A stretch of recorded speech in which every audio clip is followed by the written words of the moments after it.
শুভেচ্ছা, শুভেচ্ছা, শুভেচ্ছা। আজকে আপনাদের পড়ে শোনাব লেখক মহিউদ্দিন মোহাম্মদের বই ভোর হলো দোর খোলো কুকুমুনি উঠোরে।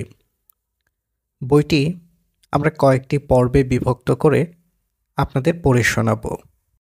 আজ শুনবেন প্রথম পর্ব। লেখক বইটি উৎসর্গ করেছেন সে সকল পদ্মফুলকে যারা গবরেও ছড়িয়েছেন আলো। গবরে পদ্মফুল। একবার গবরে পদ্মফুল ফুটল, কিন্তু গবরবাসী কিছুতেই মেনে নিতে পারছিল না যে এটি পদ্মফুল। কেউ বলল এ কাগজের ফুল, বৃষ্টি এলেই মিয়ে যাবে। কেউ বলল এটি ছত্রাক, রূপ ধরেছে পদ্মফুলের, আগামী মাসেই মরে যাবে।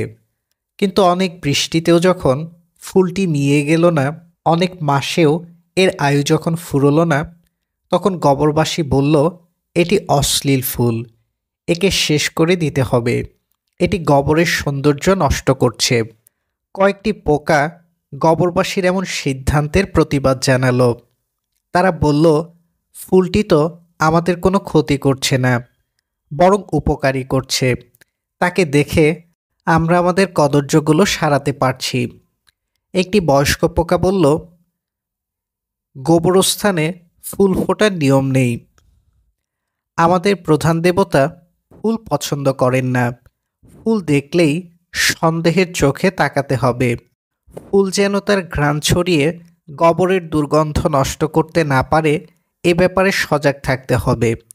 ফুল নিধনের জন্য প্রধান দেবতার পক্ষ থেকে রয়েছে আকর্ষণীয় পুরস্কার। দুটি তরুণ পোকা বলল যিনি সামান্য ফুলের ঘ্রাণ সহ্য করতে পারেন না, তিনি দেবতা হন কী করে? সুগন্ধি ফুলের চেয়ে দুর্গন্ধি গোবর তার এত পছন্দ কেন? ফুলটিকে কী জন্য কোনো দেবতা সৃষ্টি করেছে? গোবরস্থানের সর্দার বলল ফুলটি দেখতে আমার থেকে উজ্জ্বল, আমার চেয়ে উজ্জ্বল কোনো বাতি গোরস্থানে থাকতে পারবে না। সবাইকে থাকতে হবে মলিন হয়ে, কারণ উজ্জ্বলতা পাপ, মলিনতা পুণ্য। ফুলটি গোবরস্থানের এই নিয়ম ভঙ্গ করেছে। দেখতে দেখতে গোবরস্থানে দুটি পক্ষ তৈরি হয়ে গেল। এক পক্ষ চায় ফুলটি থাকুক, আরেক পক্ষ চায় ফুলটিকে উপড়ে ফেলা হোক। কিন্তু ফুলটি কি চায় তাহা কেউই জানার চেষ্টা করল না। ১৬৩২ সালের ২৯ আগস্ট জিব্রাইল পৃথিবীতে আসেন। ১০০০ বছর মর্তে কাটিয়ে ফিরে যাবেন আকাশে, এমনই ছিল তার পরিকল্পনা। এর অংশ হিসেবেই বেছে নিয়েছিলেন ৯টি বিশেষ এলাকা। ইতিমধ্যে কয়েকশো বছর কাটিয়েছেন ৩টি মনোহর দ্বীপে। মানুষ হিসেবে জন্মগ্রহণ করেছেন এ পর্যন্ত ৫ বার। পঞ্চম জন্মে অবস্থান করছেন বাংলাদেশে। দুঃখিয়ে বদ্বীপে তার সময় কাটছে লেখালেখি করে। ৩৫ বছর ধরে বাস করছেন সিলেটের এক গ্রামে। চষে বেড়াচ্ছেন নানা শহর ও পুরী। মানুষের সমাজে বড় হচ্ছেন মানুষ রূপেই। একটি ডায়েরিতে লিখে রাখছেন জীবনের নানা অভিজ্ঞতা। ২০২১ সালে নোয়াখালী যাওয়ার পথে তার সাথে দেখা হয় শয়তানের।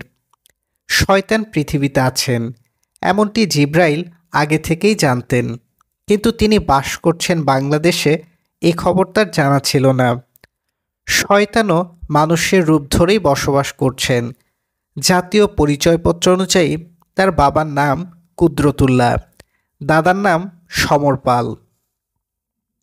কুশলাদি বিনিময়ের পর ঈশ্বরদূত শয়তানকে কিছু লিফলেট উপহার দেন। শয়তান লিফলেটগুলো ধীরে ধীরে পড়তে থাকেন এবং পড়ে তার মনে জাগতে থাকে নানা প্রশ্ন। তখন সম্মানিত দুরাত্মার টেলিফোনে জিব্রাইলের একটি সাক্ষাৎকার নেয়ার সিদ্ধান্ত নেন। এইসব টেলিফোনে শয়তানের যে পরিচয় পাওয়া যায় তাতে ভদ্রলোককে খুব কৌতূহলী আদম মনে হয়। শয়তান জিব্রাইল থেকে এমন এমন কথা বের করে আনেন যা পাঠ করে আঁতকে উঠতে হয় বিস্ময়ে। প্রথম লিফলেট, বই পড়া। বই, বিষ ও বিষ্ঠা তিনটিরই শুরু ব দিয়ে। বইয়ের হর্ষই যদি কোনো কারণে ইকার হয়ে বয়ের উপর চেপে বসে, তাহলেই বিযুক্ত কোনো গোলমাল তৈরি হতে পারে। বই ধীরে ধীরে বাংলাদেশে যেই রূপ ধারণ করছে, তাতে যে কোনো সময় হর্ষইটি বিরক্ত হয়ে আত্মপ্রকাশ করতে পারে বয়ের মাথার ছাতা রূপে, এবং হারিয়ে যেতে পারে বই শব্দটি। 100 বছর পর হয়তো বইমেলার নাম রাখতে হবে অমর ফাল্গুন বিষ্ঠা মেলা অথবা বিশমেলা। কাগজের ছাপা আরামদায়ক গরল পান করে করে যেভাবে শিশুরা বিবর্তিত হচ্ছে, তাতে বইয়ের বদলে বিষ্ঠা শব্দটি উচ্চারণ করতে জাতিকে বিশেষ বেগ পেতে হবে না। বিষ্ঠা হয়ে উঠবে বইয়ের মতোই স্বাভাবিক, সুন্দর ও প্রচলিত শব্দ। প্রকাশকদের ভিজিটিং কার্ডে লেখা থাকবে মোহাম্মদ অমুক, স্বনামধন্য বিষ্ঠা প্রকাশক, ঢাকা।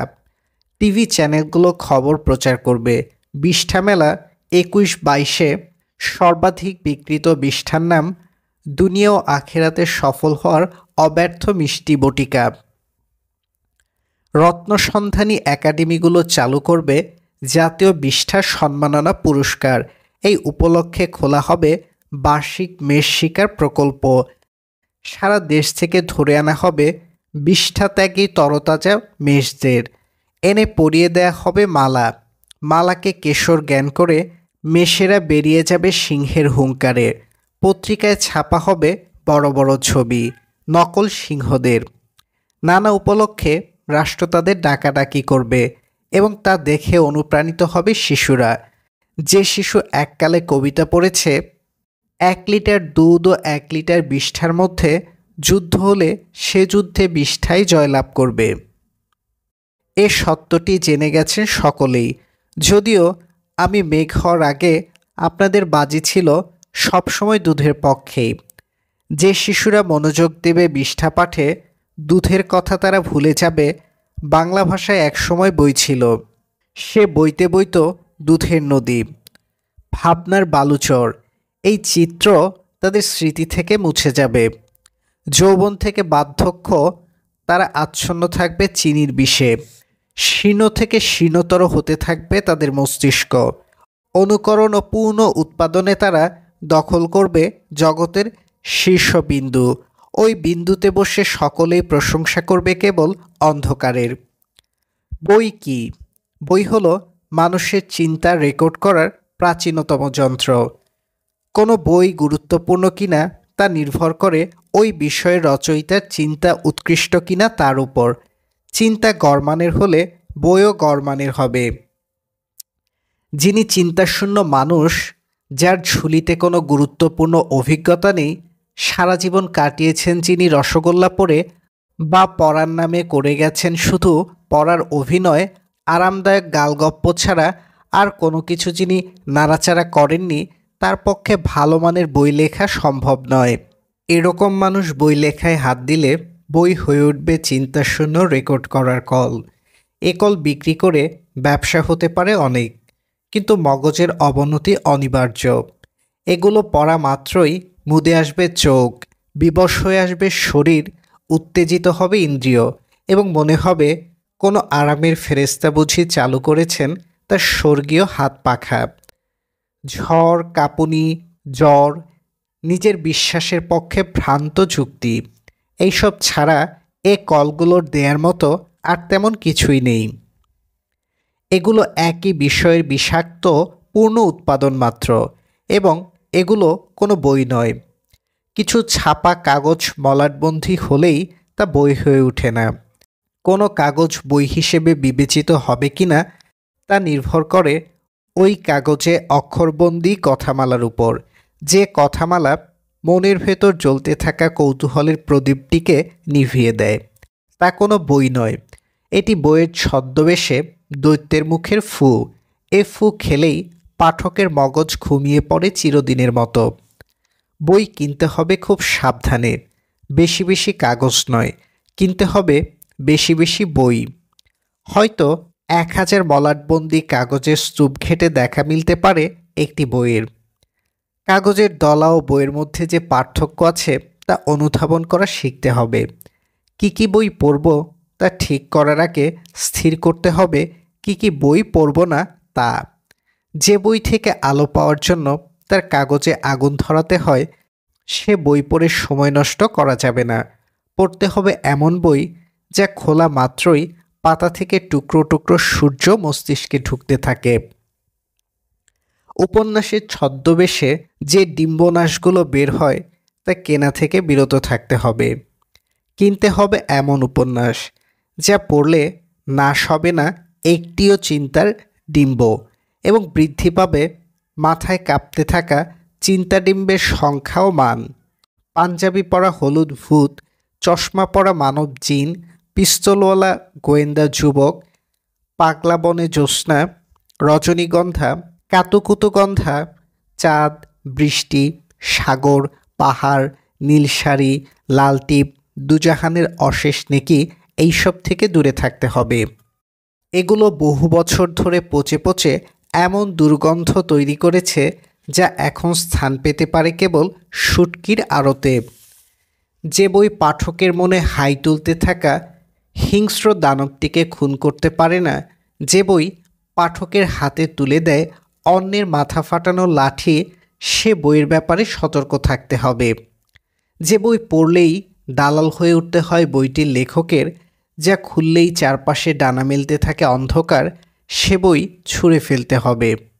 যে বই হৃদয়ে কেবল ভয়ের সঞ্চার ঘটায়, যা পাঠ করলে নিজের স্বপ্ন সত্তা ছোট হয়ে পড়ে, তা পড়ে নয়, পুড়িয়ে তাপ আহরণ করতে হবে। পোড়ানোর পর যে ছাই পাওয়া যাবে তা ঢেলে দিতে হবে কোনো গাছের গোড়ায়। এতে পাঠকও বাঁচবে, গাছটিও উপকৃত হবে। মানুষ স্বল্পায়ু প্রাণী। যে কয়টি বছর সে বাঁচে, সে কয়টি বছরে খুব বেশি বই পড়া যায় না। বই পড়ার জন্য যে সময় তা খরচ করতে হবে খুব হিসেব করে। যা পাবো তাই পড়ব, এমন সংকল্প গাধার সংকল্প। টিকে থাকার জন্য শত শত হাজার হাজার বই পড়া জরুরি নয়। কে কি পড়বে তা নির্ধারিত হওয়া উচিত সে কি উদ্দেশ্যে বই পড়তে চায় তা দ্বারা। মানুষের চিন্তার বনকে জাগ্রত করার জন্য গুরুত্বপূর্ণ কয়েকটি বই যথেষ্ট। তুচ্ছ অবৈকে বই জ্ঞান করে 200 বছর পাঠ করলেও কোনো মানবিক গুণ বিকশিত হবে না। পরীক্ষা পাশের নোট ও সরকারি সিলেবাসের ডান্ডা বইকে বই হিসেবে বিবেচনা করা যাবে না। এগুলো বইয়ের মোড়কে বইয়ের লাশ। নানা বই থেকে অঙ্গ কেটে জোড়া লাগিয়ে তৈরি করা হয় এসব লাশ। যিনি লাশ পাঠ করে লাশ হয়ে গেলেন, তার পক্ষে বই কি তা বোঝা অসম্ভব। এজন্য লাশ পাঠ করার সময় খেয়াল রাখতে হবে আপনি যেন লাশের ফাঁদে পড়ে নিজেকেই লাশে পরিণত না করেন। যার কাছে 100টি গুরুত্বপূর্ণ বই আছে, তার সাথে 100 জন গুরুত্বপূর্ণ মানুষের বন্ধুত্ব আছে। বই পাঠ করার সময় তিনি কথা বলতে পারেন বইটির লেখকের সাথে, লেখকের সময়ের সাথে। আমার প্রিয় লেখকেরা কেউই বেঁচে নেই, কিন্তু তাদের লেখা বই যখন হাতে নেই তখন মনে হয় তিনি আমার পাশেই বসে আছেন। প্লেটোর বই পড়ার সময় প্লেটোর সাথে তর্ক বিতর্ক করতে পারি, বলতে পারি সক্রেটিস সম্পর্কে এই কথা আপনি বানিয়ে বলেছেন। জেনাফেনের সক্রেটিসের সাথে আপনার সক্রেটিস মিলছে না। লেনিনের বই পড়ার সময় টটস্কির ব্যাপারে তাকে জিজ্ঞাসাবাদ করা যায়। সোলজিনিৎসিন পড়ার সময় গুলাগের কয়েদিদের মাথায় হাত বুলিয়ে দেয়া যায়। অ্যারিস্টটলকে বলা যায় আপনার বহু কথা এখন পরিণত হয়েছে কুসংস্কারে। প্রিন্সিপিয়া পড়লে মনে হবে নিউটন তার পাঠকদের ভেতরেই বসে আছেন। বেনথামের সাথে ঝগড়া করার একমাত্র উপায় তার বই পড়া। মালিনোস্কি পড়লে টের পাই ট্রোবিয়ান্ট দ্বীপপুঞ্জে আমি নিজেও তার সাথে ঘুরে বেড়াচ্ছি। ওয়েস্টারমার্ক পড়লেই বুঝতে পারি বিয়েতে ঋণ করে 1000 লোক খাওয়ানোর কোনো প্রয়োজন নেই। গাজ্জালি পড়লে দেখতে পাই ইবনে সিনাকে তিনি লাঠি হাতে অন্ধের মতো তাড়িয়ে বেড়াচ্ছেন। গাজ্জালির উপর রাগ করতে চাইলে তার বই পড়তে হবে। রাসেল পড়ার সময় অনুভূত হবে এম্বারলিদের ছেলে একটি মস্ত চম্বুক, যিনি অতীতে বসেও অনায়াসে শাসন করতে পারেন ভবিষ্যৎকে। নিটশে এক লেখায় সক্রেটিসকে ক্রিমিনাল বলে ইঙ্গিত করেছিলেন। তার দাবি সক্রেটিসের চেহারায় নাকি ক্রিমিনাল ভাব আছে। নিটশেকেই নিয়ে জিজ্ঞাসাবাদ করতে চাইলে তার রচনাবলী পড়তে হবে। প্রাকৃতিক নির্বাচনবাদ বিষয়টির সাথে দ্বিমত পোষণ করতে চাইলে বইয়ের মাধ্যমেই ডারউইনের সাথে তর্ক বিতর্ক করতে হবে, অন্য কোনো উপায় নয়। মার্কস নবী সাজতে চেয়েছিলেন কিনা, ডায়ালেকটিক্যাল ম্যাটেরিয়ালিজমকে ঈশ্বর জ্ঞান করে নতুন কোনো ধর্ম তিনি প্রবর্তন করতে চেয়েছিলেন কিনা তা জানতে হলে কথা বলতে হবে মার্কসের সাথে। কিন্তু এই জন্য তার কবরে গেলে চলবে না, পড়তে হবে তার বই। বইয়েই তিনি জীবিত আছেন। মৌলানা আজাদ পড়ার সময় মনে হবে গান্ধী, বল্লভভাই, জওহরলাল এরা আপনার চোখের সামনেই ঘুরে বেড়াচ্ছেন। অতীতের শ্রেষ্ঠ মানুষেরা যারা আকাশের তারা হয়ে জ্বলজ্বল করছেন আলোকবর্ষ দূরে, তাদের সাথে বই এভাবেই আমাদের সাক্ষাৎ করিয়ে দেয়। Durant, Tolstoy, Rabindranath, Dostoevsky, Joyce, Singer, Pushkin, Shakespeare, Mill, Balzac, Hamsun, Agnon, Gibran, Goethe, Milton ও আরও শত শত সূর্যখণ্ড, তারা মরে গিয়ে যেন বাঁচার চেয়েও বেশি করে বেঁচে আছেন বইয়ের পাতায়। তাদের লেখা বইয়ের ঘ্রাণ যখন আমাদের নাকে ঢোকে তখন মনে হয় এটা তাদের সময়ের ঘ্রাণ। ওই সময় থেকে বেরিয়ে এসে তারা ঘুরে বেড়াচ্ছেন আমাদের সাথে, বর্তমানের সাথে।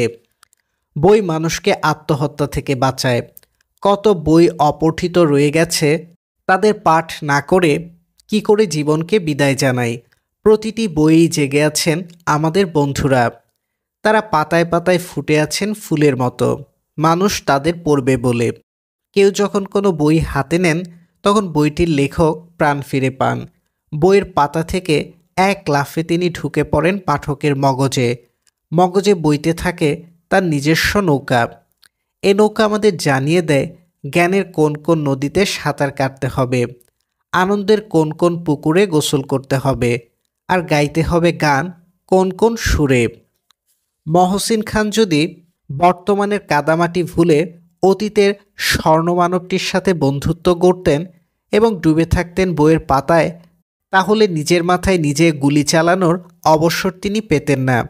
কারণ যারা বইয়ের সাথে সময় কাটান তারা বাস করেন একটি আলাদা সময়ে।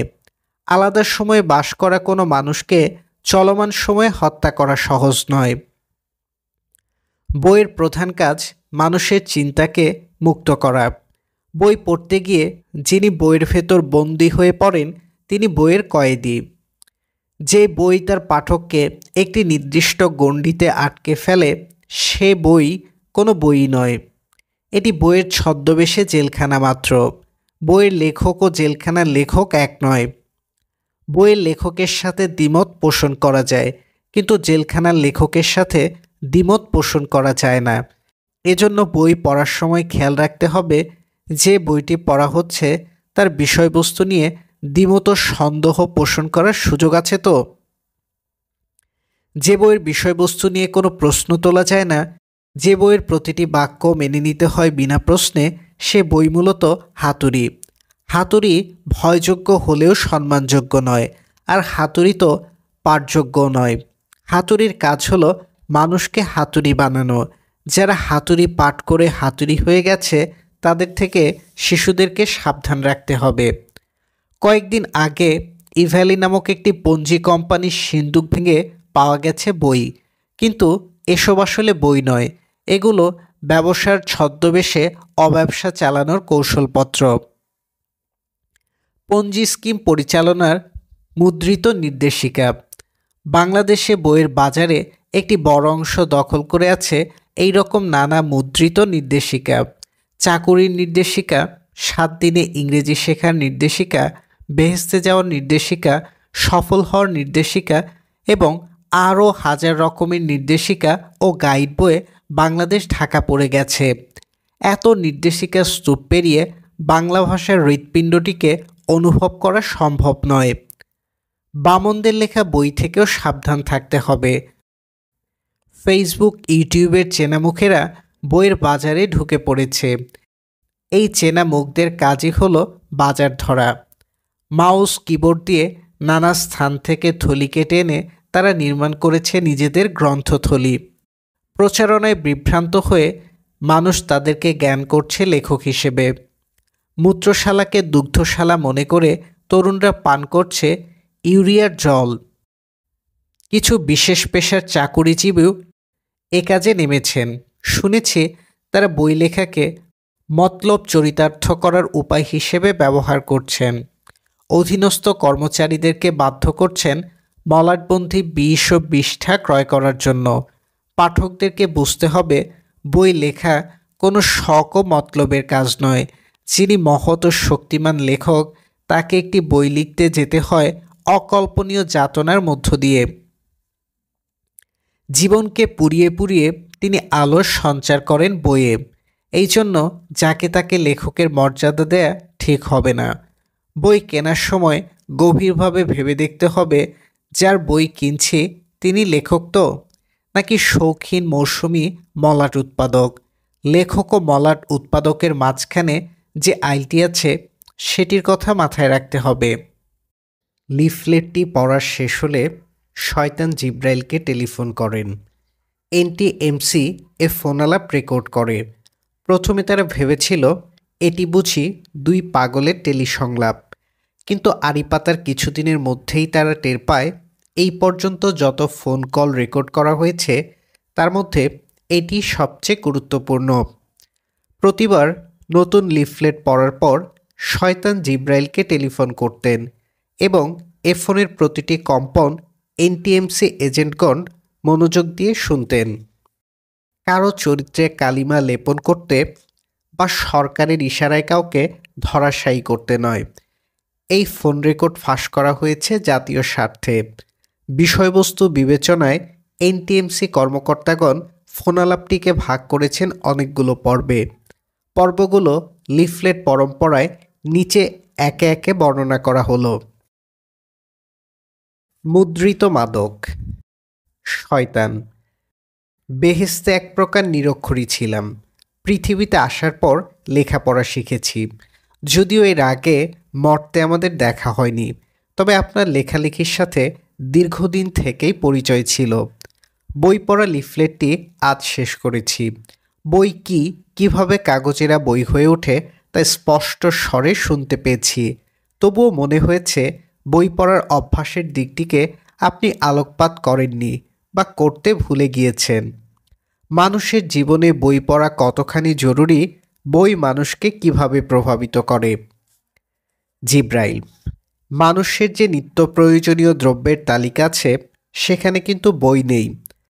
করোনার আক্রমণে পৃথিবীতে যখন লকডাউন শুরু হয় তখন অনেক দেশেই গ্রোসারি শপ বা মুদি দোকানগুলো খালি হয়ে যায়, তবে কোনো বইয়ের দোকান খালি হয়েছে বলে শুনিনি। মানুষ এখনও বইকে খুব গুরুত্বপূর্ণ পণ্য মনে করে না। এটি প্রমাণ করে ক্ষুধাপ্রবণ অন্যান্য প্রাণীর সাথে মানুষের বড় কোনো পার্থক্য আজও গড়ে ওঠেনি। মানুষ মননশীল প্রাণী। এ কথাটি কারো কারো বেলায় হয়তো সত্য, তবে অধিকাংশের বেলাই সত্য নয়।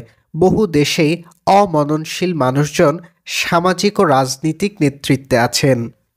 তাদের গাড়ি, মোবাইল ফোন বা ঝাড়বাতির দাম ঘরে থাকা মোট বইয়ের দামের চেয়ে বেশি।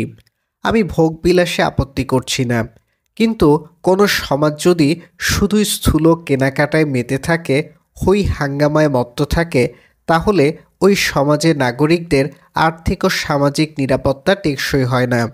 সমাজে মননশীল মানুষের সংখ্যা কমে গেলে সেখানে ধনশীল ও পীড়নশীল মানুষের উত্থান ঘটে। ইতিহাসে এর ভুরি ভুরি প্রমাণ রয়েছে।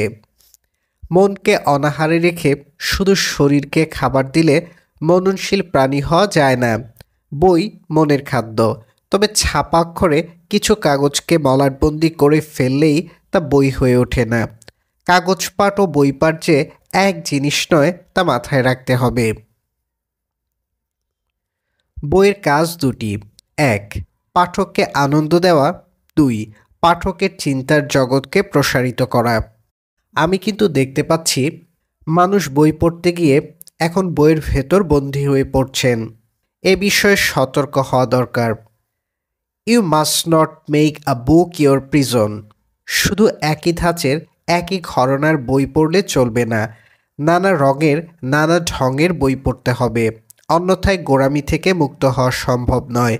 কারো মন যদি ডগমা ও কনফার্মেশন বায়াসে আক্রান্ত থাকে, তাহলে তার একমাত্র অ্যান্টিডোট ভিন্ন মত ও ভিন্ন সত্যের বই পড়া। যিনি ধর্মগ্রন্থ পড়েন তিনি ধর্মগ্রন্থের সমালোচনাও পড়বেন। একজন মুসলিম পাঠক ইহুদিদের লেখা সাহিত্য থেকে দূরে থাকবেন, এমনটি হওয়া উচিত নয়। যিনি আইডিয়ালিস্ট দর্শনের ভক্ত, তার এম্পিরিলিস্ট দর্শনও পাঠ করা প্রয়োজন।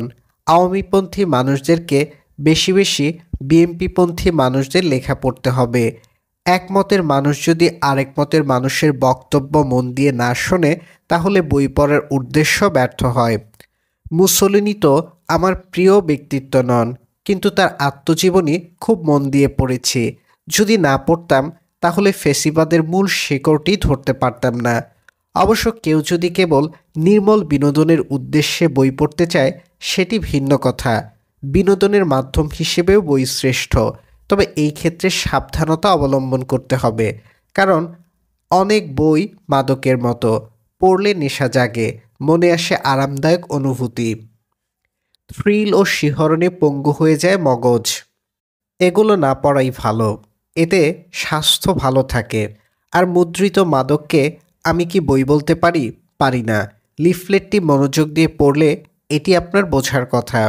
আরেকটি বিষয় হলো, বই আমাদেরকে অন্যের চোখে বিশ্ব দেখার সুযোগ করে দেয়। বলা যায় এটি এক প্রকার ম্যাজিক গগলস, জাদু চশমা, যা চোখে লাগালে মানুষ বুঝতে পারে অন্যের জগৎটিকে কেমন রূপে দেখছে তা।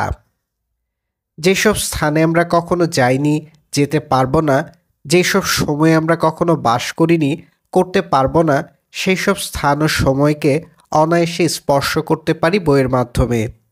কোনো বিষয়ে আমার কথাই যে শেষ কথা নয়, আমার বিশ্বাসই যে চূড়ান্ত সত্য নয়, তা অনুধাবন করার জন্য আমাদেরকে পড়তে হবে তাদের লেখা বই, যাদেরকে আমরা একেবারেই পছন্দ করি না। বই মানুষকে সম্পদ ব্যবস্থাপনায়ও সাহায্য করে। বই পড়ুয়া ধনী মানুষ ও বইহীন ধনী মানুষ দুইজনের জীবন এক নয়। একজন টাকার ব্যবহার যতটা সুচিন্তিতভাবে করেন, আরেকজন তা পারেন না। বই পাঠের মাধ্যমে রুচির স্থূলতা প্রতিরোধ করা যায়। ঢাকায় যে এত পোস্টার দেখি, এর কারণ পোস্টারওয়ালা লোকগুলো বইপত্র পড়ে না। পড়লে এভাবে তারা রাস্তাঘাট নষ্ট করতো না, আত্মপ্রচারের তাড়না তখন কমে যেত। প্রিয় ভাবি, শয়তান। কিন্তু বাংলাদেশে তো থ্রিলার বইয়ের প্রচণ্ড জনপ্রিয়তা রয়েছে। আমি নিজেও থ্রিলারের ভক্ত, অথচ থ্রিলারকে আপনি আখ্যা দিয়েছেন মুদ্রিত মাদক। বই কী করে মাদক হয় তা স্পষ্ট করবেন কি? স্বাস্থ্য ভালো থাকার সাথেই বা থ্রিলার পাঠের সম্পর্ক কী? জিব্রাইল, একটি উদাহরণ দিই।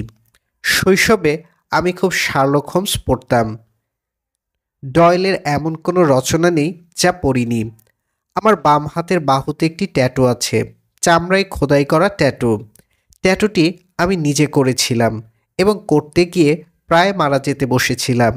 শার্লক হোমসের একটি গল্প পড়ে এই বুদ্ধি মাথায় এসেছিল। ওই গল্পে কিছু চরিত্রের শরীরে বিশেষ সাংকেতিক ট্যাটু থাকে। লোহার সিল গরম করে এই ট্যাটু দেয়া হতো। গল্পের ঘোরে কল্পনা করতাম আমিও বুঝি এমন কোনো গোপন সংগঠনের সদস্য। ট্যাটুটি দেখতে এরকম, একটি ত্রিভুজ যার উপর উঠছে বাংলাদেশের পতাকা। ত্রিভুজটি শার্লক হোমসের গল্প থেকে নেয়া। এই যে বোকামিটি করলাম, তার জন্য দায়ী একমাত্র শার্লক হোমস থ্রিলার।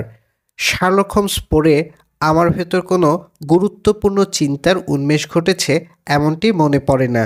এসব থ্রিলার ও গোয়েন্দা কাহিনী পড়লে শুধু পিস্তল হাতে নিতে ইচ্ছে করে। বইয়ের কাল্পনিক চরিত্রে নিজেকে দেখার স্বাদ জাগে। এই জন্যই এগুলোকে মাদক বলি। মাদক গ্রহণ না করাই ভালো, তবে ব্যতিক্রম থাকতে পারে। কেউ কেউ নেশাগ্রস্ত না হয়েও থ্রিলার উপভোগ করতে পারেন। এটি আমার ক্ষেত্রেও ঘটেছে। তোখারচুকের থ্রিলার আমাকে নেশাগ্রস্ত করেনি। এর কারণ সম্ভবত তোখারচুকের থ্রিলার কাহিনী সর্বস্ব ছিল না। আমি দেখেছি প্লট নির্ভর বা কাহিনী নির্ভর থ্রিলারগুলোই নেশা তৈরি করে। এগুলোর বর্ণনাভঙ্গি অর্থাৎ ন্যারেটিভ স্টাইলে কোনো শিল্পমান থাকে না, থাকে কেবল রহস্য আর রহস্য, ধাঁধা আর ধাঁধা, পাতার পর পাতায় মুদ্রিত উত্তেজনা, অনেকটা পর্ণ ক্লিপের মতো। শিশু কিশোরদেরকে খুব সহজেই এইসবের ফাঁদে ফেলা যায়। রোমান্টিক থ্রিলারের কথাও এখানে একটু বলতে হয়।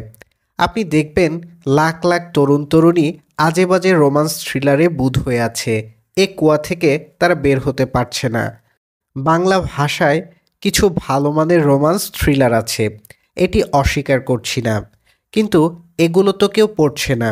সবাই সস্তা প্রেম, বিরহ, অপেক্ষা, ফ্যান্টাসি, অভিমান, না খেয়ে থাকা এগুলো নিয়ে মেতে আছে।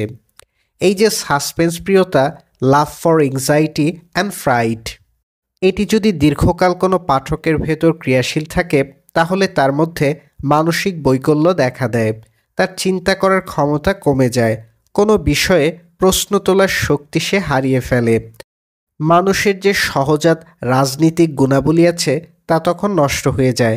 কারো কারো ভেতর তৈরি হয় অস্বাভাবিক প্রত্যাশার রোগ। কেউ যদি তার প্রিয় রোমান্স থ্রিলারের নায়ক নায়িকার চরিত্রে নিজের স্বামী বা স্ত্রীকে কল্পনা করতে আরম্ভ করে তাহলে বিপদ অবশ্যম্ভাবী। গল্পের ভবঘুরে মিয়ার সাথে বাস্তবের টাকা উপার্জন মিয়ার প্রেম মিলবে না। উপন্যাসের নীলটিপ বেগমের সাথে বাস্তবের ঘর সংসার বেগমের তুলনা করা অর্থহীন। আমি যদি মাদক সদৃশ কোনো অপন্যাসের চরিত্রকে আইডিয়ালাইজ করি আর সেই চরিত্রের স্থলে নিজেকে কল্পনা করি বা নিজের স্বামী স্ত্রী ও প্রেমিক প্রেমিকার ভেতর ওই চরিত্রের গুণাবলী প্রত্যাশা করি তাহলে মুশকিল।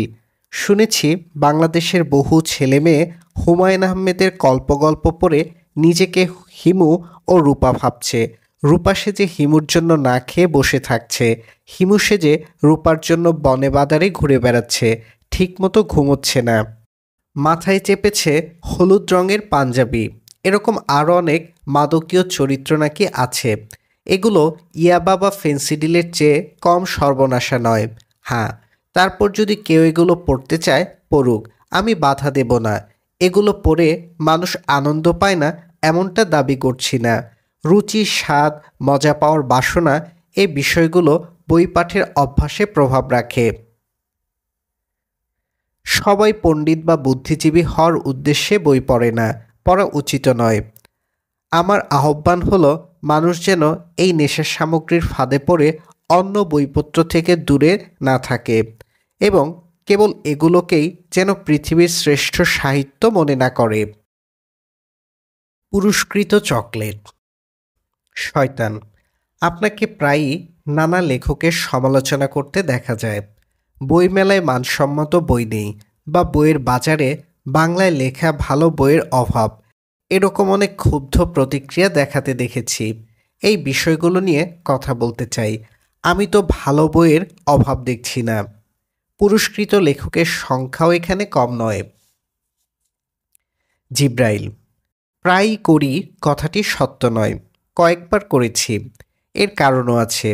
এই মুহূর্তে বাংলাদেশে সাহিত্য সমালোচক নেই বললেই চলে। যারা আছেন তারা হয় স্তুতিকারক না হয় টিকাকার। তাদের প্রধান কাজ পিঠ চুলকাচুলকি করা। কোনো লেখার সাহিত্যমান বা দার্শনিক মান নিরূপণ করার ক্ষমতা তাদের আছে বলে মনে হয় না। তারা বৃত্তবাজও বটে।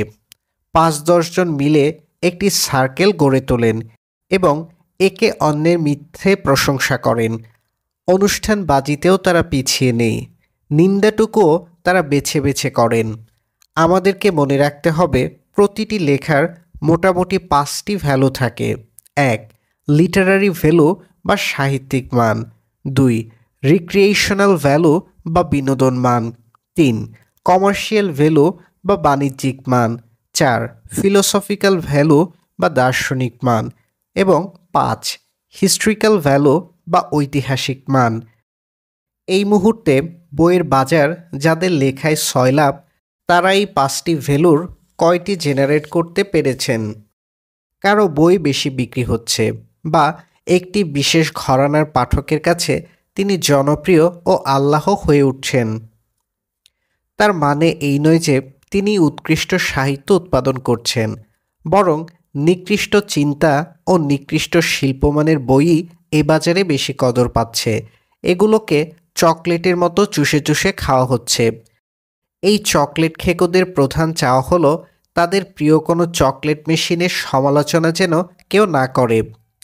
কয়েকজনের নাম তো নেয়াই যায় না, ভক্তরা মারমুখো হয়ে তেড়ে আসে। পাঠক কেন লেখকের লাঠিয়াল হবেন? হ্যাঁ, পাঠক লেখকের পক্ষে দাঁড়াবেন যদি লেখক কোনো বিশেষ গোষ্ঠী দ্বারা বিদ্বেষপ্রসূত কুৎসা ও নিন্দার শিকার হন।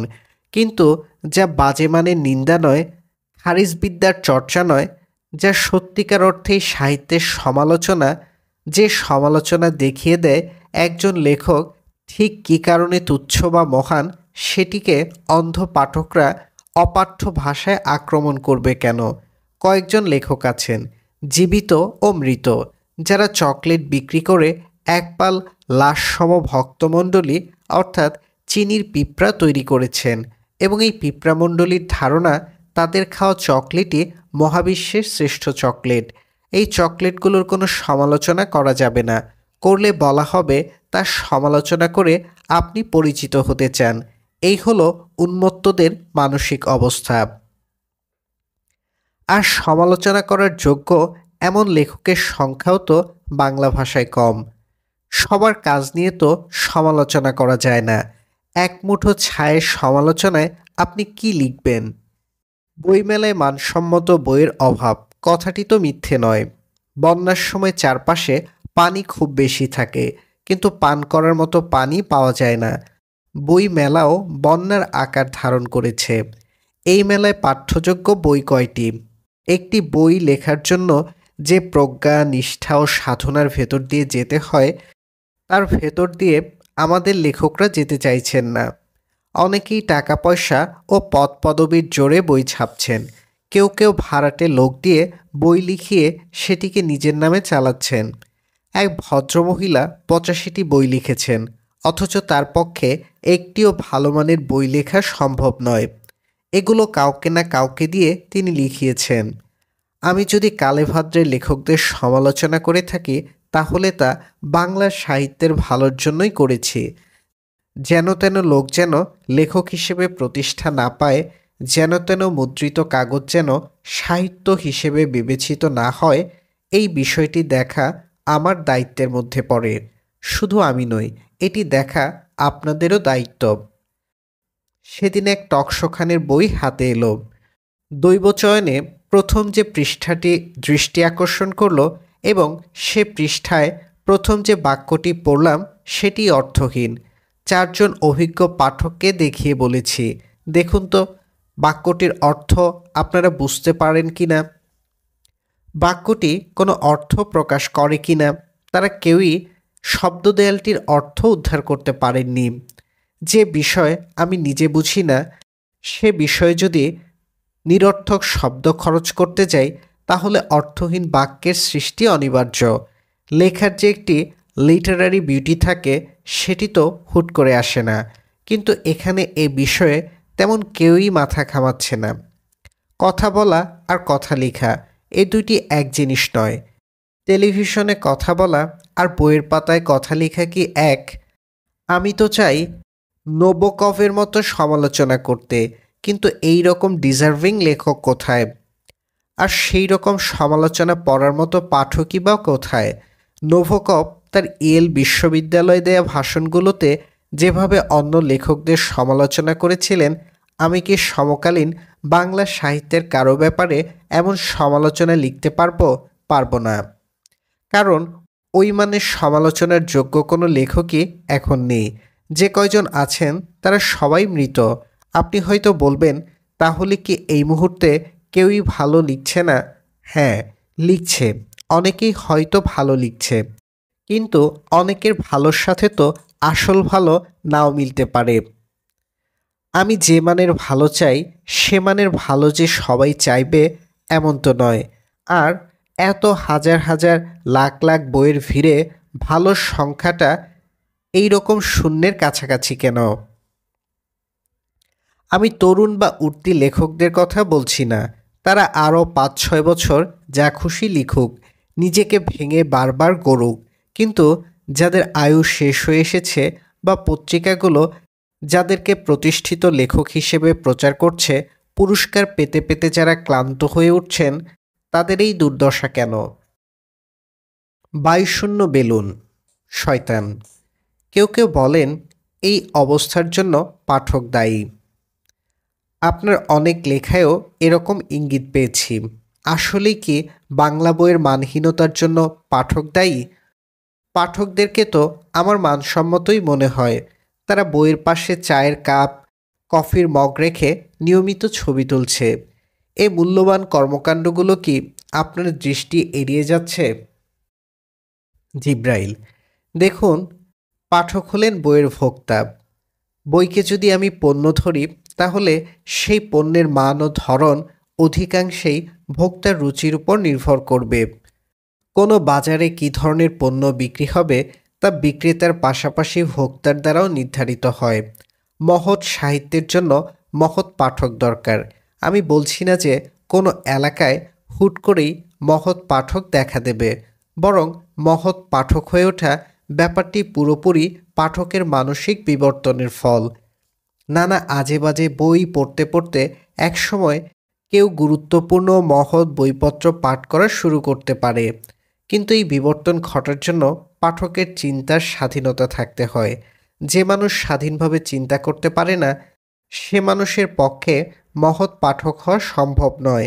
এবং কোনো এলাকায় অমহৎ পাঠকেরা সংখ্যাগরিষ্ঠ হয়ে পড়লে তার প্রভাব লেখকদের উপরও পড়ে। লেখার লিটারেরি ভ্যালুর চেয়ে কমার্শিয়াল ভ্যালু তখন মুখ্য হয়ে ওঠে। প্রকাশকরাও এই সময় মানের বিষয়টি ভুলে যান, কারণ তাদের দরকার টাকা। বেশি টাকার জন্য প্রয়োজন বেশি বিক্রি। বেশি বিক্রিত বইই এখানে সেরা বই। বেশি বিক্রিত লেখকই সেরা লেখক। এগুলো কোনো সুস্থ মননশীল আচরণ নয়। পাঠক যা খুশি পড়ুক, এতে আমার আপত্তি নেই, কিন্তু আমি চাই সে যেন স্বাধীনভাবে চিন্তা করতে শেখে। চিন্তার স্বাধীনতা যদি কেউ অর্জন করে ফেলে, তাহলে সে নিজে নিজেই ভালো খাবার খুঁজে বের করতে পারবে। অন্যথায় পোড়া তেলে ভাজা এইসব সিঙ্গারা পুরি খেয়ে খেয়ে তাদের মনের ব্যাধি আরও বাড়তে থাকবে। আর আপনি যে কর্মকাণ্ডগুলোর কথা বললেন, সেসব মোটেও আমার দৃষ্টি এড়িয়ে যাচ্ছে না, বরং এগুলোর উপর দৃষ্টি আছে বলেই এই অঞ্চলে পাঠকদের রোগটি আমি ধরতে পেরেছি। এরা অনেকটা মিষ্টির দোকানে ভনভন করা মাছির মতো, মিষ্টি ছাড়া আর কিছু বুঝতে রাজি নয়। মাঝে মধ্যে যে একটু তিতা করলা খাওয়া দরকার, এটি তারা অনুধাবন করতে চায় না। যেই সব ছবির কথা আপনি বললেন, অর্থাৎ বইয়ের পাশে চায়ের বাটি, জবা ফুল, ফর্সা পা, কফির মগ, তসবি ও জায়নামাজ রেখে ছবি তুলে ফেসবুকে দেওয়ার প্রবণতা, সেগুলো কিছুটা বিশ্লেষণ করেছি, দেখেছি অল্প কয়েকটি ব্যতিক্রম বাদে এইসব বইয়ের কোনোটিই বই নয়। এগুলো প্রিন্টেড নার্কোটিক্স। কোনটি ধর্মীয় প্রপাগান্ডা। এইসব বই অন্ধকারকে আরও অন্ধ করে তোলে। সভ্যতার নির্মাণে এ নেশা সামগ্রীর কোনো ভূমিকা নেই। উল্টো এইসব ছবি দেখে চারপাশের অন্ধরা ভাবে, আরে এইসবই তো বই, এর বাইরে নিশ্চয়ই কোনো বই নেই, এ বই আমাকে কিনতেই হবে, এবং কিনে দুটি ছবি ফেসবুকে আমাকেও পোস্ট করতে হবে। বাংলাদেশে হাজার হাজার ফালতু বই এভাবে বিক্রি হয়েছে।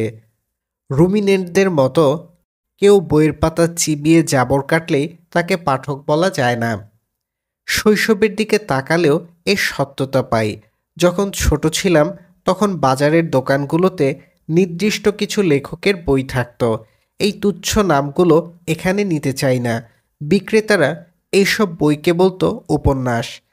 আমরা যেহেতু উপন্যাস কি, বই কি তা জানতাম না, ইউলিসিস বা ফার্স্ট সার্কেলের নাম যেহেতু কোনোদিন শুনিনি, তাই বিক্রেতাদের কথা বিশ্বাস করে এইসব ডিম্বনাশকে ভাবতাম উপন্যাস।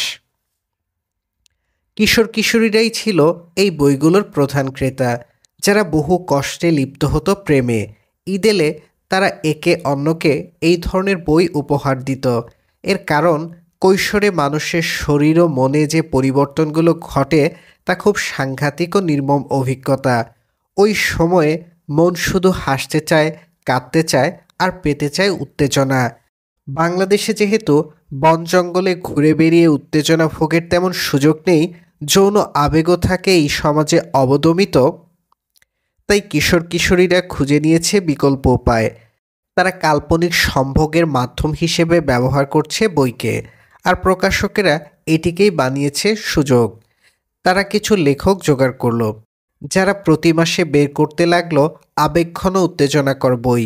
আপনি লক্ষ্য করবেন এখানে অধিকাংশ কিশোর কিশোরীর প্রেম অচরিতার্থ থাকে, ফলে এরা সারাক্ষণ কল্পনায় প্রেমিক প্রেমিকার শরীর ও মন নিয়ে উদ্বেগে ভোগে। এই উদ্বেগকেই তারা খুঁজে পায় ডিম্বনাশ লেখকদের বইয়ে। গ্রামসি যেসব অল্টার্ন শ্রেণীর কথা বলেছিলেন, সেই রকম একটি সাব অল্টার্ন শ্রেণী বাংলাদেশের পাঠক সমাজেও আছে। শুধু পাঠক নয়, প্রকাশক সমাজেও আছে। এই শ্রেণীটি পচা মাছকে তাজা মাছ হিসেবে প্রতিষ্ঠা করার চেষ্টা করছে। অনেকে দাবি করেন এইসব পড়ে অন্তত বই পাঠের অভ্যাস হয়।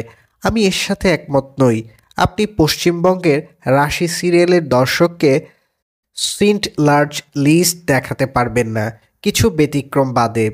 এইসব বইয়ের যারা পাঠক, তারা চিরকাল এ ঘরানার বই পড়তে চায়। তাদেরকে দাজ স্পেক, জরাথ্রুষ্টা বা বার্গসন পড়াতে পারবেন না। এমনকি এরা রবীন্দ্রনাথও পড়তে চায় না। এই মুদ্রিত মাদকগুলো নিয়ে আরেকটি অসুবিধা হলো, এগুলো পাঠক তৈরি করে না, তৈরি করে ভক্ত। ভক্ত শব্দের অর্থ ভাত বা খাদ্য। যে ছিল মানুষ, সে ওই নেশা সামগ্রী পড়ে পরিণত হয় লেখকের খাদ্যে। এ এক ট্র্যাজেডি। ডিজিটাল কোকেন, শয়তান। বই পড়ার অভ্যাসের ক্ষেত্রে ফেসবুক কি কোনো বাধা হয়ে দাঁড়াচ্ছে, বা ফেসবুক কি তরুণদের পাঠাভ্যাসকে কোনোভাবে প্রভাবিত করছে? জিব্রাইল: ভালো প্রশ্ন। আপনার মনে আছে কি না জানি না, ফেসবুক যখন প্রথম যাত্রা শুরু করে তখনই লোগো ছিল অভিনেতা আল পাসিনোর মাথা। ওই সময়ে এটি ছিল কেবলই এক মানুষের সাথে আরেক মানুষের যোগাযোগ মাধ্যম, কিন্তু এখন হয়ে উঠেছে পৃথিবীর সর্ববৃহৎ মাদক কোম্পানি। এটি অ্যাডিকশন তৈরি করছে। ব্যবহারকারীরা এর প্রতি আসক্তি অনুভব করছে। এর অ্যালগোরিদম এমনভাবে ডিজাইন করা যেন ব্যবহারকারীরা এটি ব্যবহার না করলে অস্থিরতায় ভোগেন। প্ল্যাটফর্মটি কাজ করছে অনেকটা ব্যাংকের মতো। ব্যাংকে আমরা টাকা জমা রাখি, আর ফেসবুকে জমা রাখি ব্যক্তিগত আবেগ, সুখ, অসুখ, হিংসা ও সফলতার খবর।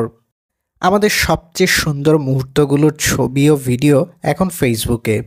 মার্ক জাকারবার্গ ও সেরিল সানবার্গ, তারা অত্যন্ত ধূর্ত মানব।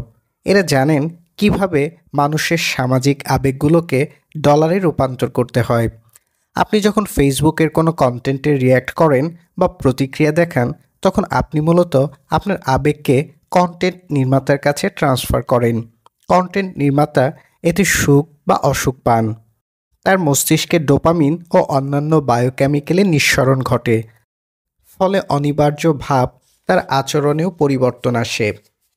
এই পরিবর্তন রিয়্যাক্টকারীর বেলায়ও সত্য, অর্থাৎ দর্শক ও অভিনেতা, লেখক ও পাঠক উভয় দলের মানসিক অবস্থাই ফেসবুক দ্বারা প্রভাবিত হচ্ছে। কিছু দার্শনিক যে মানুষকে মেকানিক্যাল মেশিনের সাথে তুলনা করেছেন, মানুষের মন যে এক প্রকার বায়োকেমিক্যাল কাঠামো, জৈব রাসায়নিক যন্ত্র, এই খবর কি ফেসবুক পরিচালকরা রাখেন না? ভালো করেই রাখেন। হ্যাঁ, ফেসবুকের কিছু ভালো দিক আছে, কিন্তু আমাদের মতো একটি অসতর্ক জাতির পক্ষে তো কোনো কিছুর ভালো দিক নিয়ে মেতে থাকা সম্ভব নয়। অর্থহীন ভিডিও ও চটুল কন্টেন্টের ফাঁদে পড়ে আমরা ধীরে ধীরে বই পড়ার অভ্যাস ত্যাগ করছি। দীর্ঘ ও গুরুত্বপূর্ণ লেখা এখন অনেকেই পড়তে চায় না, কারণ তাদের ধৈর্য কম। কেউ কেউ নির্মল বিনোদনের উদ্দেশ্যে ফেসবুক ব্যবহার করেন, এতে আমি আপত্তি করছি না, কিন্তু তরুণদের একটি বড় অংশই এতে আসক্ত হয়ে পড়ছে। তারা এমন এমন কন্টেন্ট প্রস্তুতকারকদের অনুসরণ করছে যারা ফলোয়ারের মানসিক অবস্থাকে টাকায় রূপান্তর করতে সিদ্ধহস্ত। এই মনিটাইজেশন প্রক্রিয়ায় অনেকেই মিথ্যা ও প্রোপাগান্ডা কন্টেন্ট ফেসবুকে আপলোড করছেন। কেউ কেউ অনুসরণকারীদেরকে অশুভ স্বার্থেও ব্যবহার করছেন। রাজনীতিক ও সাংস্কৃতিক স্বার্থ তো খুবই চোখে পড়ছে। অনেকে জনপ্রিয়তার আশায় ইতিহাসের ভুল ও বিকৃত আখ্যান ফেসবুকের মাধ্যমে তরুণদের ভেতর ঢোকাচ্ছেন। কনস্পাইরেসি থিওরির জনপ্রিয়তা এখন তুঙ্গে। ফুড ব্লগিংয়ের নামে একটি প্রথা চালু হয়েছে, যেখানে নানা অস্বাস্থ্যকর খাবারকে সমাজে উপাদেয় হিসেবে প্রচার করা হচ্ছে। ওয়াজকারীদের গরলও ফেসবুকের মাধ্যমে তরুণদের ভেতর সংক্রমিত হচ্ছে। নিজে বুঝে বুঝে কোরআন পড়ার চেয়ে অন্যের কণ্ঠে কোরআনের অন্ধ ব্যাখ্যা শুনতেই মুসলিমরা অধিক পছন্দ করছে। বহু তরুণ এইসবের ফাঁদে পড়ে আত্মঘাতী জীবনধারা বেছে নিয়েছে। স্বাধীন ও খোলা মন নিয়ে বই পড়ার মানসিকতা তারা হারিয়ে ফেলছে। ভিন্ন মতের লেখকদেরকে শত্রু জ্ঞান করছে। এগুলো তরুণদের কাছ থেকে আশা করি না। তরুণরা হবে বুদ্ধিদীপ্ত, শান্ত ও স্বাধীনতাকামী। তারা প্রশ্ন করবে, বিতর্ক করবে, চ্যালেঞ্জ করবে, কিন্তু গোয়ার হবে না। কথা বা মতাদর্শের পার্থক্যের কারণে কারো প্রতি বিদ্বেষ ও শত্রুতা পোষণ করবে না। আরেকটি বিষয় হলো, ফেসবুক খুব চমৎকার ডোপামিন ফাঁদ তৈরি করতে পারে। ডোপামিন এক প্রকার নিউরোট্রান্সমিটার, যা আমাদের শরীরের রিওয়ার্ড সিস্টেমের অংশ। কোনো কাজ যদি সুখকর হয়, যেমন কারোর সাথে যৌন সম্পর্ক স্থাপন করা, তাহলে তা যেন মানুষ বেশি বেশি করতে পারে, এটি ডোপামিন নিশ্চিত করে। বলা যায় এটি আমাদেরও শরীরের মোটিভেশনাল এজেন্ট। কোনো খাবার সুস্বাদু বা চিনিযুক্ত হলে ডোপামিন মানুষকে ওই খাবার আরও বেশি করে খেতে উদ্বুদ্ধ করে। প্রকৃতিতে টিকে থাকার জন্য এটি খুব দরকারি হরমোন। এখন এর মূল কাজ ছিনতাই হয়ে গেছে। যেহেতু এটি মানুষের মনে ভালো লাগার অনুভূতি সৃষ্টি করতে পারে এবং মানুষকে এই অনুভূতি পেতে মোটিভেট বা প্ররোচিত করার ক্ষমতা রাখে, তাই বড় বড় কোম্পানিগুলো তাদের পণ্য সেবা এমনভাবে সাজাচ্ছে যেন ভোক্তাদের মস্তিষ্কে অবিরত ডোপামিন নিঃসরণ ঘটে। একটি ভিডিও দেখে ভালো লাগলে মানুষ যেন আরও একটি ভিডিও দেখে। 500 লাইক কমেন্ট শেয়ার পেলে আপনার ভেতর যেন আরও 500 লাইক শেয়ার কমেন্ট পাওয়ার লোভ জাগে। এটি নিশ্চিত করতেই ডোপামিন কাজ করে চলছে। অর্থাৎ ফেসবুক, ইউটিউব এই প্ল্যাটফর্মগুলো ডোপামিনের ট্রিগার ইভেন্টের ভূমিকা পালন করছে। ফলে আপনি ওভার স্টিমুলেটেড হয়ে পড়ছেন। মস্তিষ্ক হয়ে উঠছে অতিরিক্ত উদ্দীপ্ত। এ অবস্থায় ধৈর্য চিন্তার প্রয়োজন। এমন কাজের অভ্যাস ধীরে ধীরে কমে যাবে। বই পড়া এইরকম একটি কাজ। কোনো ভালো মানের বই পড়তে সেটিতে ভালোভাবে মনোনিবেশ করতে হয়, যা ফেসবুক বা ইউটিউবের উত্তেজক স্ট্যাটাস ও ভিডিও দেখার ফাঁকে সম্ভব নয়। আর বিষয়টি শুধু বই পড়ার মধ্যেই সীমাবদ্ধ নয়। ডোপামিনের ফাঁদে আটকে থেকে কোনো গুরুত্বপূর্ণ কাজেই আপনি মন বসাতে পারবেন না। মন সারাক্ষণ বিক্ষিপ্ত হয়ে থাকবে। ফোকাস বা মনোযোগ উধাও হয়ে যাবে। স্টিভ জবস কোটি কোটি মানুষের কাছে আইফোন বিক্রি করেছেন, কিন্তু নিজের সন্তানদেরকে এই পণ্যগুলো ব্যবহার করতে দিতেন না। নিরাপদ বিষ পান। শয়তান। কিন্তু ফেসবুক তো আমাদের দৈনন্দিন জীবনের অংশ হয়ে গেছে। আপনি নিজেও ফেসবুকের মাধ্যমে পাঠকদের সাথে যোগাযোগ রাখেন। অনেক গুরুত্বপূর্ণ খবর মানুষ ফেসবুক থেকে পায়। এই ক্ষেত্রে ফেসবুক আসক্তি কাটানোর উপায় কী? জিব্রাইল: এটা সত্যি, ফেসবুক আমাদের এখানে একটা গণমাধ্যমের ভূমিকা পালন করছে। যারা চোখওয়ালা সাংবাদিক, ডিসিডেন্ট সিটিজেন, যাদের কণ্ঠ শুনতে সরকার আরামবোধ করে না, জনস্বার্থে বিভিন্ন উপায়ে যারা কথাবার্তা বলেন, লেখালেখি করেন, তাদের জন্য ফেসবুক একটি সহজ প্রচার মাধ্যম। সাধারণ মানুষজন নানা বিষয়ে তাদের মতামত, অভিযোগ, অনুযোগ ফেসবুকে দ্রুত প্রকাশ করতে পারেন। এইগুলো যদি সামগ্রিকভাবে নিউজ কন্টেন্ট বা ওপিনিয়ন কন্টেন্ট বলি, তাহলে দেখা যাবে শুধু এই ঘরানার কন্টেন্টই ফেসবুকে প্রতিদিন কোটি কোটি উৎপাদিত হচ্ছে। প্রশ্ন হলো, এই কোটি কোটি উৎপাদনের কতটুকু আপনি খাবেন? কারো পক্ষে নিশ্চয়ই সব কন্টেন্ট খাওয়া সম্ভব নয়। এটি ফেসবুকও বোঝে। এই জন্য তারা ইউজার এঙ্গেজমেন্ট ও রিয়াকশনের উপর ভিত্তি করে কন্টেন্টগুলো র্যাঙ্কিং করে থাকে। এই র্যাঙ্কিংয়ে যেগুলো উপরের দিকে অবস্থান করে সেগুলোকে আমরা ভাইরাল কন্টেন্ট বলি। এগুলো বেশি বেশি আমাদের চোখের সামনে আসতে থাকে। এখানেই লুকিয়ে আছে আসক্তির ব্যাপারটি। যার কন্টেন্ট ভাইরাল হয় সে চায় আরও বেশি করে ভাইরাল কন্টেন্ট তৈরি করতে, কারণ মানুষের একটি স্বাভাবিক প্রবৃত্তি হলো সে প্রশংসা শুনতে ও আলোচনায় থাকতে খুব পছন্দ করে। সে চায় মানুষ তার কাজকর্মের একটি সোশ্যাল ভ্যালিডেশন দিক, সামাজিক স্বীকৃতি দিক। এটি একবার পেলে বারবার পেতে মন চায়। সিনেমা শিল্পী থেকে শুরু করে সরকার প্রধান সবারই কম বেশি আকাঙ্ক্ষা থাকে। যিনি দেখতে সুন্দর তিনি চান মানুষ যেন তার সৌন্দর্যের প্রশংসা করে। কেউ তার কুৎসিত দিকগুলোকে সমাজে প্রকাশ করতে চায় না। ফেসবুকও এক প্রকার সমাজ, ভার্চুয়াল সোসাইটি। মানুষ এখানে বেছে বেছে তার সেরা ছবিগুলো প্রকাশ করে, সেরা সফলতাগুলো প্রচার করে। অর্থাৎ পাবলিক ওপিনিয়নকে, সমাজের মতামতকে সে সর্বদা নিজের অনুকূলে রাখতে চায়, নিজের সব কিছুকেই দেখাতে চায় খুব পরিপাটি।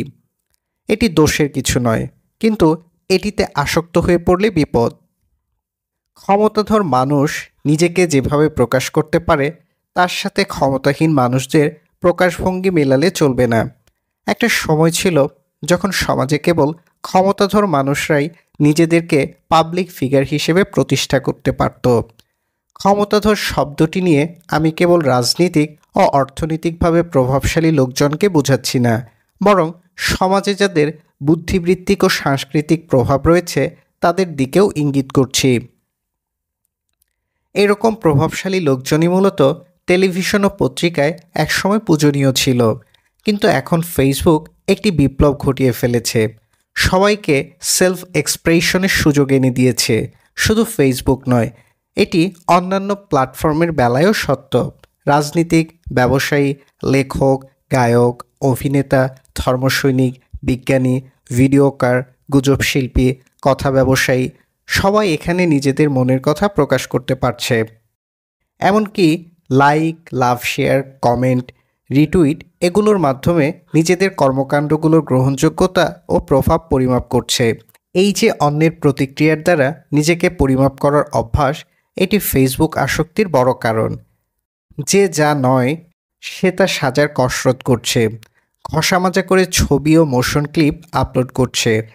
নানা রকম অর্জনকে পর্বতরূপে প্রচার করা হচ্ছে। অর্থাৎ মানুষের মনোযোগ আকর্ষণের একটি ভার্চুয়াল কম্পিটিশন সর্বদা এখানে লেগে আছে। প্রেমিক প্রেমিকারা তো কে কাকে কিভাবে ইমপ্রেস করবে, অভিভূত করবে এই নিয়ে তুলকালাম কাণ্ড বাঁধাচ্ছে। ফেসবুক কর্তৃপক্ষ মানুষের এসব সোশ্যাল ইমোশনগুলোর ব্যাপারে খুবই বিশদ খোঁজ খবর রাখে। এগুলো মাথায় রেখেই তারা তাদের ব্যবসা সাজিয়েছে। মানুষ এখানে মোটা দাগে প্রফিট জেনারেটিং টুল হিসেবে ব্যবহৃত হচ্ছে। প্রতিদিন 3 থেকে 10 ঘন্টার সময় তারা ফেসবুকে ডুবে থাকছে। গুরুত্বপূর্ণ বিষয় হলো ফেসবুক তার ওয়েবসাইট ও অ্যাপ এমনভাবে ডিজাইন করেছে যেন এখানে 2 শ্রেণীর গ্রাহক গড়ে ওঠে। একটি শ্রেণী কন্টেন্ট তৈরি করবে, আরেকটি শ্রেণী কন্টেন্ট ভোগ করবে। পুরো প্রক্রিয়াতে কিছু ফাঁদ লুকিয়ে আছে, কারণ ভোক্তাও কিন্তু একসময় উৎপাদক হতে চায়। মানুষের ইমিটেশন টেন্ডেন্সি রয়েছে। অন্যের আচরণকে সে নকল করতে পছন্দ করে। অন্যরা যা করছে সেও তা করতে চায়। ধরা যাক কেউ জনপ্রিয় লেখা বা ভিডিও উৎপাদন করছেন। একটি নির্দিষ্ট সময় পর এইসব কন্টেন্টের যারা দর্শক ও পাঠক তাদের একটি অংশ নিজেরাই এই ধরনের কন্টেন্ট উৎপাদন করতে চাইবে, কারণ তারা দেখেছে এই কন্টেন্টগুলো তাদের নির্মাতাকে কিছু সামাজিক পরিচিতি এনে দিয়েছে। এই যে সোশ্যাল আইডেন্টিটি, সমাজকে প্রভাবিত করার ক্ষমতা, এটি কেনা পেতে চায়। ফলে অনিবার্যভাবে ভোক্তাদের কেউ কেউ এটি পাওয়ার জন্য মরিয়া হয়ে ওঠে। এ মরিয়া প্রচেষ্টার ফলেই তৈরি হয় আসক্তি। আসক্তি থেকে ভালো কিছু আসে না। আসক্তির একমাত্র উপকার এটি জীবনকে অপচয় করে। আপনি আজে বাজে কন্টেন্ট তৈরি করে মানুষের মনোরঞ্জন করছেন, নিয়মিত ভাইরাল হচ্ছেন, আপনার ফলোয়ার বাড়ছে। এতে প্রকৃতপক্ষে কি কোনো লাভ হলো? সমাজ বা সংস্কৃতির দীর্ঘমেয়াদে কোনো উপকার কি হলো? উল্টো এইসবে সমাজের টেকসই ও স্বাস্থ্যকর অগ্রযাত্রা ব্যাহত হচ্ছে। মানুষ মোবাইলের স্ক্রিনে মাথা গুঁজে থাকছে। তরুণরা মরীচিকার দাস হয়ে ফেসবুক সেলিব্রিটিদের সৈনিক সাজছে। একটি ভিডিওতে দেখলাম বইমেলায় জৈন গায়ক তার লেখা বইয়ের স্টলে গেছেন। ওখানে গান গেয়ে গেয়ে ভক্তরা মাতম করছে, ভাই ভাই বলে চিৎকার করছে। এই ভক্তমণ্ডলীর নাকি একটি বড় ফেসবুক গ্রুপ রয়েছে, যেখানে ভাইয়ের পক্ষেরা সারাদিন সৈনিকগিরি করে। সৈনিকগিরিও এক প্রকার নেশা। এটি বেশ তীব্র একটি আসক্তি। ফেসবুককে যারা ধর্মীয় ওয়াজের ভিডিও উৎপাদন করেন এবং ধর্ম বিষয়ে আরামদায়ক লেখা প্রসব করেন, তাদের ক্ষেত্রে এই আসক্তি ভয়াবহ আকার ধারণ করছে। তাদের প্রায় সকল পাঠকই সৈনিক, সকল শ্রোতাই যোদ্ধা। লাখ লাখ তরুণ তরুণী এরকম সৈনিকপনায় জীবন পোড়াচ্ছে। নিজেদের মতবাদ ও বিশ্বাসের বিরুদ্ধে কেউ কিছু বললে তারা কেয়ামত বাঁধিয়ে ফেলছে। এবার আসি নিজের প্রসঙ্গে। আমি ফেসবুক ব্যবহার করি খুব সাবধানে। ভাইরাল হওয়াকে অত্যন্ত ভয় পাই। আমার প্রচুর লেখা আছে যা নানা সময়ে ভাইরাল হয়েছে, জনপ্রিয় হয়েছে, কিন্তু দেরি হওয়ার আগেই সচেতনভাবে লাগাম টেনে ধরেছি। এইসব টাইমলাইন থেকে সরিয়ে ফেলেছি। এখন সারাদিনে 1-2 বার ফেসবুকে আসি, এসে হঠাৎ হঠাৎ কয়েক লাইন সাময়িক প্রতিক্রিয়া লিখি এবং পোস্ট করার কিছুক্ষণের মধ্যে এসব ডিলিট করে পালিয়ে যাই। বইয়ের জন্য লেখা কোনো গল্প, প্রবন্ধ, উপন্যাস বা কথোপকথনের অংশবিশেষও মাঝে মধ্যে প্রকাশ করি এবং যথারীতি নির্দিষ্ট সময় পর তা মুছে দিই, যেন ভাইরাল না হই বা ফলোয়ার না বাড়ে। কারণ এইটি আসক্তি তৈরি করে। আমি যখন সামাজিক প্রতিক্রিয়া লিখি তখন খুব দ্রুত লিখতে পারি। বইয়ের জন্য এক পাতা লিখতে যেখানে অনেক ঘন্টা লেগে যায়, সেখানে 1 পৃষ্ঠার সাময়িক প্রতিক্রিয়া লিখতে বা পাঠকের প্রশ্নের উত্তর দিতে লাগে 15-20 মিনিটের মতো। এই সময়টাই ফেসবুকে থাকি এবং লগ আউট করার কালে সব কিছু ডিলিট করে দিয়ে যাই। ফলে কোনো নোটিফিকেশনের লোভে ফেসবুকের দিকে আর ফিরে তাকাতে হয় না। এটা আমার জন্য জরুরি, কারণ আমার মূল কাজ শিল্প মানসম্মত সাহিত্য ও দার্শনিক মানসম্পন্ন চিন্তা উৎপাদন করা। যদি ফেসবুকের জনপ্রিয়তার ফাঁদে পা দিয়ে বসি, তাহলে যে প্রতিভাটুকু নির্মাণ করেছি তার মৃত্যুঘণ্টা বাজবে। প্রতিভা জিনিসটি প্রদীপের মতো, এতে নিয়মিত জ্বালানি ঢালতে হয়, না হলে সলতে শুকিয়ে প্রদীপটি মারা যায়। এই জন্য চেষ্টা করি অধিকাংশ সময়ই পড়াশোনা ও অভিজ্ঞতা অর্জনে ব্যয় করতে। এছাড়া তেমন কোনো কাজ আমার নেই। বৃত্তিমূলক কর্মকাণ্ড থেকে অনেক আগেই অবসর নিয়েছি। একজন ভালো লেখক যে মূলত একজন ভালো পাঠক, এ বিষয়টি মাথায় রাখি। আমি যা পড়তে পছন্দ করি বা যেই সকল বিষয়ে আমার আগ্রহ, তা ফেসবুকের কোনো পোস্টে পড়া সম্ভব নয়। এই জন্য নিউজ ফিড খুব পরিষ্কার রাখি। অল্প কয়েকটি নির্বাচিত প্রোফাইল ও পেজ ছাড়া আর তেমন কিছু ফেসবুকে অনুসরণ করি না। কারণ মানুষের মস্তিষ্কেরও সীমাবদ্ধতা আছে। এটিকে আজে বাজে জিনিস দিয়ে ভরে ফেললে তার কর্মক্ষমতা কমে যায়। একবার কিছুদিন ফেসবুকে নিউজ ফিড টানা পাঠ করেছিলাম। লক্ষ্য করেছিলাম এইসব কন্টেন্টের প্রভাবে আমার চিন্তা চেতনা গড়মানের হয়ে যাচ্ছিল। ভাষার মানও নষ্ট হচ্ছিল। ভুল বানানো, ভুল বাক্যের পোস্ট পড়ে পড়ে মাথা বিগড়ে গিয়েছিল। পরে 2-1 জন ছাড়া বন্ধু তালিকার সকলকে আনফলো করে দিই। এখন বেশ আরামে আছি। আজে বাজে লেখা ও ভিডিও আর আমার ভেতর প্রবেশ করতে পারে না।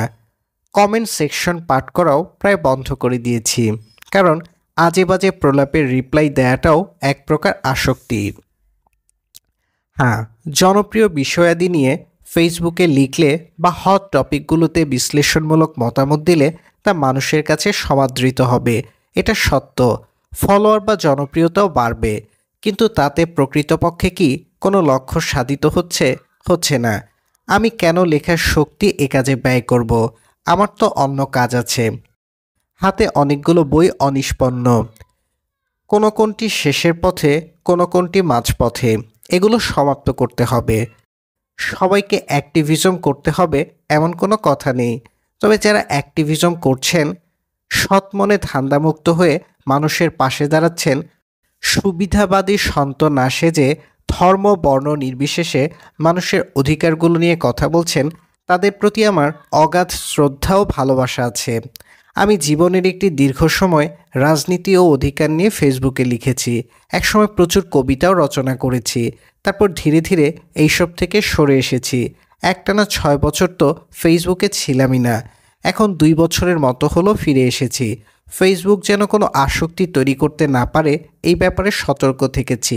কাজটি খুব কঠিন কিছু নয়। চাইলেই যে কেউ এই প্রক্রিয়ায় ফেসবুক আসক্তি থেকে মুক্তি লাভ করতে পারে। কিন্তু যাদের কোনো কাজ নেই, যাদের চাকরি হলো ফেসবুকে বিনা বেতনে খেটে মরা, তাদের জন্য এটি কঠিন। আপনি দেখবেন মূলত কর্মহীন মানুষরাই ফেসবুকে আসক্ত। সারাদিন ফেসবুকে দলাদলি, মারামারি, হুজুরগিরি না করলে এদের পাকস্থলী কাজ করে না। বইপত্র তো এরা পড়েই না, শুধু মাঝে মধ্যে পছন্দের ভাই ও হুজুরের লেখা বই কিনে আনে। মানুষ যদি নিজের আসল কাজ নিয়ে ব্যস্ত থাকত, তাহলে কোনো ক্ষতিকর আসক্তি তার ভেতরে জন্মাতো না। এই জন্য বলবো, কেউ ফেসবুকে আসক্তি থেকে মুক্তি পেতে চাইলে তার প্রথম কাজ হবে নিউজফিড পরিষ্কার করা।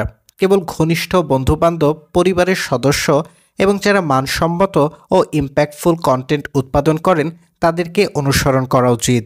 মস্তিষ্ককে জাঙ্ক ফিডিং করা ঠিক নয়। কোনো মানুষ ও মতাদর্শের পক্ষে অন্ধের মতো যুদ্ধ করার অভ্যাস বাদ দিতে হবে।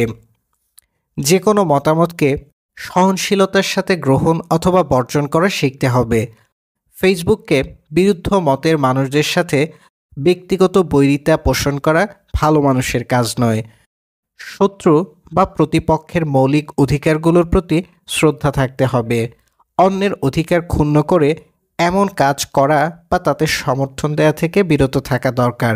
কোনো বিষয় না পড়ে, না বুঝে সে বিষয়ে কমেন্ট করা বা পোস্ট প্রকাশ করার অভ্যাস পরিহার করতে হবে। বায়াস ও প্রিজুডিস থেকে মুক্ত থাকতে হবে। অন্ধভাবে কোনো বিষয় ও ব্যক্তির পক্ষ নেওয়া যাবে না। বায়াসের দাস হয়ে কারো প্রতি বিদ্বেষ পোষণ করা জঘন্য কাজ। এটি অনুধাবন করতে হবে। জনপ্রিয় হওয়ার বাসনাও ত্যাগ করতে হবে। জনপ্রিয়তা হলো জনগণের সাথে তাল মিলিয়ে চলা। যে কোনো লেখা ও ভিডিও উৎপাদন করলে তা নির্মোহভাবে করতে হবে। বিশেষ কোনো স্বার্থ বা উদ্দেশ্য হাসিলের জন্য ফেসবুকে লেখালেখি, ভিডিও উৎপাদন ও মন্তব্যবাজি করা উচিত নয়। বসে বসে লাইক, কমেন্ট, শেয়ার এইসব গণনা করার অভ্যাস বাদ দিতে হবে। মানুষকে মুগ্ধ করার চেষ্টা পরিহার করতে হবে। নিজের কাজ দিয়ে আগে নিজেকে মুগ্ধ করলে ভালো হয়। ফেসবুকের কোনো ভিডিও, সংবাদ ও লেখাকে অন্ধভাবে বিশ্বাস করা যাবে না। সব কিছুর দিকেই তাকাতে হবে গভীর সন্দেহ নিয়ে। নিজে নিজে বিচার বিশ্লেষণ করা শিখতে হবে। কোনো কথা পছন্দের সেলিব্রিটি বললে তা সত্য, অপছন্দের সেলিব্রিটি বললে তা মিথ্যা, এমন মনোভাব বর্জন করতে হবে। মানুষ টাকার বান্ডিল গ্রহণ করার সময় যেই রকম খুঁটিয়ে খুঁটিয়ে জাল ও ছেঁড়া ফাটা নোটের সন্ধান করে, সেই রকম সতর্কভাবে ফেসবুকের লেখা ও ভিডিও আমলে নিতে হবে। ভিন্ন মতের বইপত্র পড়ার অভ্যাস গড়ে তুলতে হবে। কোনো বই বা লেখককে পাঠ না করেই তার ব্যাপারে বিরূপ মনোভাব পোষণ করা যাবে না। শোনা কথাকে শোনা কথা হিসেবেই বিবেচনা করতে হবে। কারো কাছ থেকে কিছু শুনেই কোনো ব্যাপারে মতামত দাঁড় করানো ঠিক নয়। নিজে পড়েও বুঝে মতামত দিতে হবে এবং এই কাজে মনের সততা বজায় রাখতে হবে। গালাগালি, সৈনিকগিরি ও প্রোপাগান্ডা চালানোর জন্য ফেক আইডি খোলা মন্দ কাজ। সব কিছুকে ধর্ম আইনের লেন্স দিয়ে দেখার প্রবণতা ত্যাগ করতে হবে। যে কোনো বিষয়ের দিকে তাকাতে হবে খোলা চোখ ও মুক্ত মন নিয়ে। এই বিষয়গুলো মাথায় রাখলে আমার ধারণা ফেসবুক আসক্তি কমে আসবে এবং প্ল্যাটফর্ম হিসেবে ফেসবুক অনেক পরিচ্ছন্ন, নিরাপদ হয়ে উঠবে। শয়তান, আসক্তির ব্যাপারটি ছাড়া ফেসবুকের আর কোনো ক্ষতিকর দিক আপনার নজরে পড়েছে কিনা? জিব্রাইল: হ্যাঁ, পড়েছে। ফেসবুক ভাষার ক্ষতি সাধন করছে। এ ব্যাপারে মানুষকে সাবধান হতে হবে। ফেসবুকের যে কমিউনিটি স্ট্যান্ডার্ড তা অনেকটাই এআই নির্ভর। ব্যবহারকারীর লেখা ছবি ও ভিডিও এখানে শাসিত হচ্ছে কৃত্রিম বুদ্ধিমত্তার সাহায্যে। হিউম্যান ইন্টেলিজেন্সের চেয়ে আর্টিফিশিয়াল ইন্টেলিজেন্সেই জাকারবার্গদের বেশি আস্থা। মেশিন লার্নিংয়ে তারা এতই এগিয়েছে যে কোনো লেখায় তালেবান শব্দটি পেলেই ধরে নেওয়া হচ্ছে লোকটি জঙ্গিদের পক্ষে কথা বলছে। স্তব্ধ করে দেওয়া হচ্ছে তার কণ্ঠ। আমি তালেবানের কর্মকাণ্ডের সমালোচনা করে ফেসবুকে যতবার লিখেছি ততবারই ব্যান খেয়েছি। নোটিফিকেশন পাঠানো হয়েছে আপনি বিপজ্জনক সংগঠনের হয়ে কথা বলছেন। ফলে অনেকেই কৌশলে তালেবানকে এখানে লিখছে বাতেলান, ছাত্র তালেবান, তালেবান, তালেবান, তালেবান, তালেবান এরকম বিকৃত শব্দে। আরও বহু শব্দ আছে যা ফেসবুকে লেখা যাচ্ছে না। ছাগলকে কেউ কেউ লিখছেন চাঘোল। আমি অবাক হব না যদি 50 বছর পর চাঘোল বিলুপ্ত করে দেয় ছাগলকে। মৃত্যু, আত্মহত্যা, বন্দুক, গুলি, বোমা, ফাঁসি প্রভৃতি শব্দ নিষিদ্ধ হয়ে উঠেছে ফেসবুকে। কোনো লেখায় এই শব্দগুলো থাকলেই অ্যাকাউন্ট রেস্ট্রিকশনের ঝুঁকি তৈরি হচ্ছে। কিন্তু মানুষ তো ফাঁকিবাজ প্রাণী। কমিউনিটি স্ট্যান্ডার্ড নামক হিটলারকে ফাঁকি দিতে সে আশ্রয় নিচ্ছে কৌশলের। এসব কৌশলের অংশ হিসেবেই দূষিত হচ্ছে ভাষা। এই যে কথাগুলো আমি বললাম, এগুলো কিন্তু ফেসবুকে বলতে পারবো না, বললেই রেস্ট্রিক্টেড করে দেয়া হবে। ফলে বলা যায় ফেসবুক বাক স্বাধীনতার প্রতিও হুমকি। এলন মাস্ক ইতিমধ্যেই দেখিয়েছেন টুইটার কর্তৃপক্ষ কিভাবে গোপনে ভিন্নমতের মানুষদের কণ্ঠ স্তব্ধ করে দিত। আমার ধারণা ফেসবুকও এমনটি করছে। প্রোফাইল বাছাই করে করে তারা অর্গানিক রিচ নিয়ন্ত্রণ করছে, অর্থাৎ সরাসরি ব্যান না করে শ্যাডো ব্যানের মাধ্যমে ভিন্নমত দমন করা হচ্ছে।